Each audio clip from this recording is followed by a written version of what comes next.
Hindi cinema में comedy और horror की फिल्मों का अलग ही क्लास चला आ रहा है, जिस कारण इस क्लास की कौन सी भी कहानी के ऊपर फिल्म आए वो चलती ही रहती है।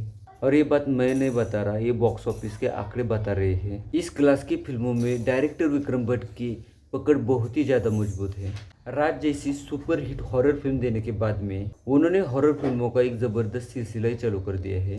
आप इन सारी फिल्मों के नाम देख लीजिए: Raaz the mystery continue, Raaz 3D, Raaz the reboot, 1920, Shaapit, haunted 3D, ghost creature 3D।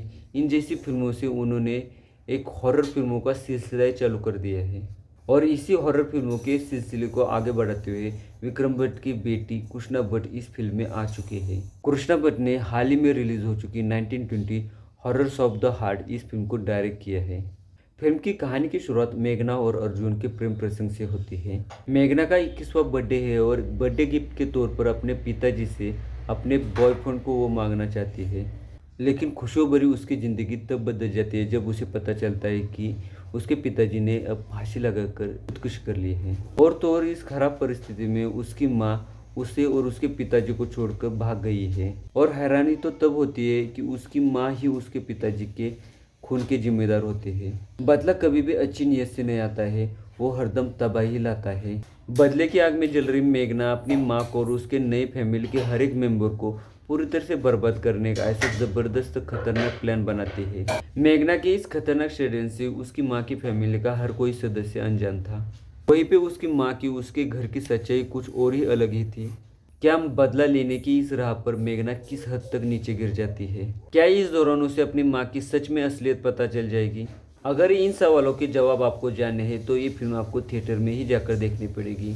किसी मासूम के ऊपर भूत का साया आ जाता है और उस भूत को भगाने के लिए फिर से धर्म कांडों और कर्म कांडों का सहारा लिया जाता है। और यही हॉरर फिल्मों के लिए सुपरहिट फॉर्मूला बनकर चला आ रहा है। लेकिन इस बार फिल्म के लिए डायरेक्टर भी बदला है और हिट फॉर्मूले का फॉर्मूला भी बदल चुका है। लेकिन फिर भी यहाँ पे भूत का शिकार मासूम आदिति ही है।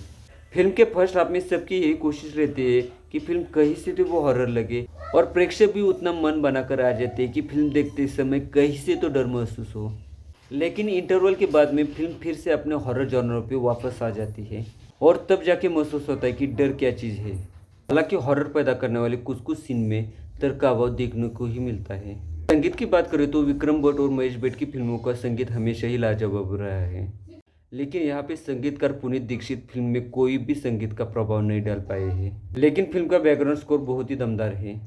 अभिनय के मामले में बात करें तो मेघना के किरदार में अविका गौर ने मजबूत अभिनय करने की हर एक कोशिश की है, मगर छोटे पर्दे की धारावाहिक बालिका वधू की छाया से वो बाहर पड़ने में नाकाम रही है। अविका के बॉयफ्रेंड के रूप में दानिश पांडे पूरी तरह से निराश करते हैं।